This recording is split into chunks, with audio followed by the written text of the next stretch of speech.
एक नंबर सवाल है आपका, मछली पाठ के लेखक कौन है। ये आपका बोर्ड मॉडल का सवाल है और यह सवाल एग्जाम में बार बार पूछा है, आपको इसे याद कर लेना है। मछली पाठ के लेखक कौन है।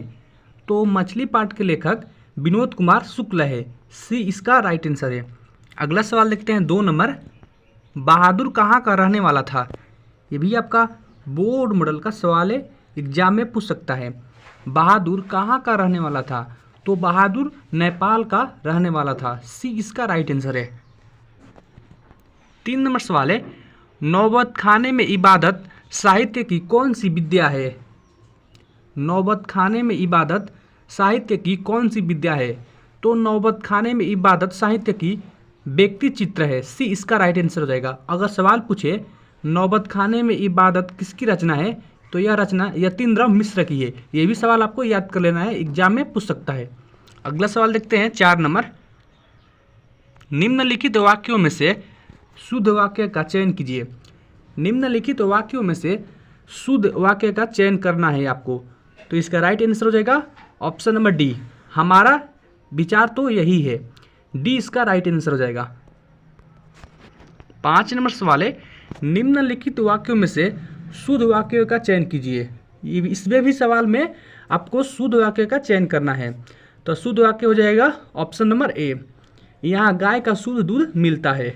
बाकी ये तीनों गलत वाक्य है, तो इसका ए राइट आंसर हो जाएगा। 6 नंबर सवाल है, जोश का लिंग निर्णय करें। आपको बता दें कि लिंग निर्णय करने से 2 से 4 सवाल एग्जाम में पूछता है, हमेशा आपको याद कर लेना है। जोश का लिंग निर्णय करें, तो जोश पुल्लिंग शब्द है, ए इसका राइट आंसर हो जाएगा। और यह सवाल बोर्ड मॉडल क्वेश्चन भी आपको इसे याद कर लेना है। 7 नंबर सवाल है, बिस्मिल्लाह खां के साथ किस मुस्लिम पर्व का नाम जुड़ा हुआ है। यह भी आपका बोर्ड मॉडल का सवाल है और यह सवाल एग्जाम में बार बार पूछा है, आपको इसे याद कर लेना है। बिस्मिल्लाह खां के साथ किस मुस्लिम पर्व का नाम जुड़ा हुआ है। तो बिस्मिल्लाह खां के साथ मुहर्रम मुस्लिम पर्व का नाम जुड़ा है, डी इसका राइट आंसर है। 8 नंबर सवाल है, यंग इंडिया क्या है। यह भी आपका बोर्ड मॉडल का सवाल है, यंग इंडिया क्या है। तो यंग इंडिया एक पत्रिका है और यंग इंडिया के लेखक कौन है, तो महात्मा गांधी। दोनों सवाल आपको याद कर लेना है, एग्जाम में पूछ सकते हैं, तो ए इसका राइट आंसर हो जाएगा। 9 नंबर सवाल है, शेक्सपियर को किस रूप में जाना जाता है। शेक्सपियर को किस रूप में जाना जाता है। तो उनको कवि और नाटककार दोनों के रूप में जाना जाता है, तो सी इसका राइट आंसर हो जाएगा। 10 नंबर सवाल है, रहीरास किसकी रचना है। यह भी आपका बोर्ड मॉडल का सवाल है, एग्जाम में सवाल पूछ सकता है।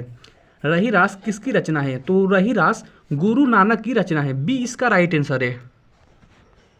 11 नंबर सवाल है, अश्रु का लिंग निर्णय करें। अश्रु का लिंग निर्णय करें, तो अश्रु एक पुल्लिंग शब्द है, ए इसका राइट आंसर है। 12 नंबर सवाल है, आत्मा का लिंग निर्णय करें। बोर्ड मॉडल का सवाल है, एग्जाम में सवाल पूछ सकता है। आत्मा का लिंग निर्णय करें, तो आत्मा स्त्रीलिंग शब्द है, बी इसका राइट आंसर है। 13 नंबर सवाल है, वाणी कब 20 के समान हो जाती है। बोर्ड मॉडल का सवाल है और एग्जाम में पूछ सकता है, वाणी कब 20 के समान हो जाती है। तो वाणी राम नाम के बिना 20 के समान हो जाती है, ए इसका राइट आंसर हो जाएगा। 14 नंबर सवाल है आपका, सुजान रस खान किस प्रकार की रचना है। सुजान रस खान किस प्रकार की रचना है। तो कृष्ण की भक्ति संबंधी रचना है, डी इसका राइट आंसर हो जाएगा। आप लोग सारे सवाल याद करते चले, क्योंकि सारे सवाल बोर्ड मॉडल क्वेश्चन से लिए गए हैं, एग्जाम में पूछे जा सकते हैं। 15 नंबर सवाल है, कबीर रस खान ने अपने दोहे में बेमन किसे कहा है। कबीर रस खान ने अपने दोहे में बेमन किसे कहा है। तो दोहे में बेमन भक्त के रूप में स्वयं को कहा है, डी इसका राइट आंसर हो जाएगा। 16 नंबर सवाल है, अपना उल्लू सीधा करना मुहावरा का सही अर्थ क्या है। आपको बता दें कि मुहावरे से भी 4 से 5 सवाल हमेशा एग्जाम में पूछे जाते हैं। अपना उल्लू सीधा करना मुहावरा का सही अर्थ क्या है। तो ये आपका बोर्ड मॉडल का सवाल भी, आपको इसे याद कर लेना है। तो राइट आंसर हो जाएगा ऑप्शन नंबर बी, अपना काम निकालना। अगला सवाल देखते हैं 17 नंबर, टोपी बदलना मुहावरे का अर्थ क्या है। टोपी बदलना मुहावरे का अर्थ क्या है। तो टोपी बदलना मुहावरे का अर्थ है दल बदलना, ए इसका राइट आंसर है। 18 नंबर सवाल है, मक्खन लगाना मुहावरे का सही अर्थ क्या है। मक्खन लगाना मुहावरे का सही अर्थ क्या है? तो मक्खन लगाना मुहावरे का सही अर्थ है खुशामद करना। सी इसका राइट आंसर है। 19 नंबर सवाल है, कवि ने पर्जन्य किसे कहा है? कवि ने पर्जन्य किसे कहा है? तो कवि ने पर्जन्य बादल को कहा है। सी इसका राइट आंसर है। 20 नंबर सवाल है आपका, तालाब का पर्यायवाची है। तो आपको बता दें कि पर्यायवाची से भी 2 से 3 सवाल एग्जाम में पूछे जा सकते हैं। तो तालाब का पर्यायवाची पाली हो जाएगा। डी इसका राइट आंसर है। 21 नंबर सवाल है, जीर्ण जनपद किसकी कृति है? बोर्ड मॉडल का सवाल है, यह एग्जाम में बार बार सवाल पूछा है, आपको इसे याद कर लेना है। जीर्ण जनपद किसकी कृति है? जीर्ण जनपद प्रेमघन की कृति है। ए इसका राइट आंसर है। 22 नंबर सवाल है आपका, भारत माता कविता में भारत का कैसा चित्र प्रस्तुत किया गया है? भारत माता कविता में भारत का कैसा चित्र प्रस्तुत किया गया है? राइट आंसर है ऑप्शन नंबर सी, यथार्थय चित्र प्रस्तुत किया गया है। सी इसका राइट आंसर है। 23 नंबर सवाल है, भारत माता किस कवि की रचना है? बोर्ड मॉडल का सवाल है, एग्जाम में सवाल पूछ सकता है, आपको इसे याद कर लेना है। भारत माता किस कवि की रचना है? तो भारत माता सुमित्रा नंदन पंत की रचना है। सी इसका राइट आंसर है। 24 नंबर सवाल है, दिनकर को साहित्य अकादमी पुरस्कार किस कृति पर मिला? दिनकर को साहित्य अकादमी पुरस्कार किस कृति पर मिला? तो उनको साहित्य अकादमी पुरस्कार संस्कृत के 4 अध्याय पर मिला और ज्ञानपीठ पुरस्कार उर्वशी पर मिला। ये दोनों सवाल आपको याद कर लेना है, दोनों एग्जाम में पूछे जा सकते हैं। 25 नंबर सवाल है, खल का पर्यायवाची है। खल का पर्यायवाची है, तो खल का ये सभी हो जाएगा पर्यायवाची। डी इसका राइट आंसर हो जाएगा। 26 नंबर सवाल है, अज्ञेय का जन्म कब हुआ? अज्ञेय का जन्म कब हुआ? राइट आंसर है ऑप्शन नंबर बी, 1911 ईस्वी में अज्ञेय का जन्म हुआ।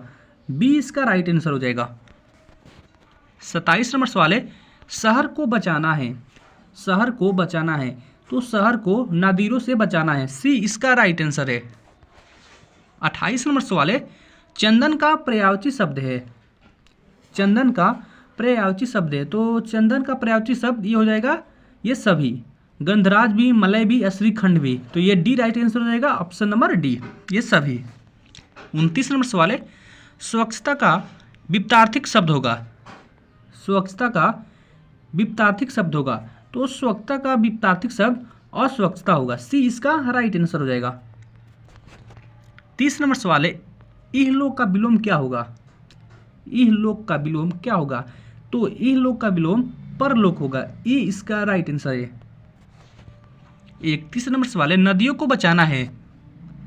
नदियों को बचाना है, तो नदियों को नाला हो जाने से बचाना है। ए इसका राइट आंसर है। 32 नंबर सवाल है, गरीब बस्तियों में क्या हुआ? गरीब बस्तियों में क्या हुआ? तो गरीब बस्तियों में धमाके से देवी जागरण हुआ। सी राइट आंसर हो जाएगा। 33 नंबर सवाल है, उत्कृष्ट का विलोम होगा। बोर्ड मॉडल का सवाल है, एग्जाम में पूछ सकता है, तो उत्कृष्ट का विलोम निकृष्ट होगा। सी इसका राइट आंसर है। 34 नंबर सवाल है, डॉक्टर अंबेडकर किस वर्ग के परिवार में जन्म लिए थे? बोर्ड मॉडल का सवाल है और यह सवाल एग्जाम में बार बार पूछता है, आपको इसे याद कर लेना है। तो डॉक्टर भीमराव अंबेडकर दलित वर्ग में जन्म लिए थे। सी इसका राइट आंसर हो जाएगा। 35 नंबर सवाल है, देवनागरी लिपि का विकास किस लिपि से हुआ? देवनागरी लिपि का विकास किस लिपि से हुआ? तो देवनागरी लिपि का विकास ब्राह्मणी लिपि से हुआ। ए इसका राइट आंसर है। और यह सवाल बोर्ड मॉडल का सवाल भी है, एग्जाम में पूछ सकता है, आपको इसे याद कर लेना है। 36 नंबर सवाल है, कपोल का अर्थ है। कपोल का अर्थ है, तो कपोल का अर्थ गाल है। सी इसका राइट आंसर हो जाएगा। 37 नंबर सवाल है, निर्वासित का अर्थ है। निर्वासित का अर्थ है, तो निर्वासित का अर्थ बेघर होता है। सी इसका राइट आंसर हो जाएगा। 38 नंबर सवाल है, बी आर नारायण ने किस कहानी का अनुवाद किया? बोर्ड मॉडल का सवाल है, एग्जाम में पूछ सकता है।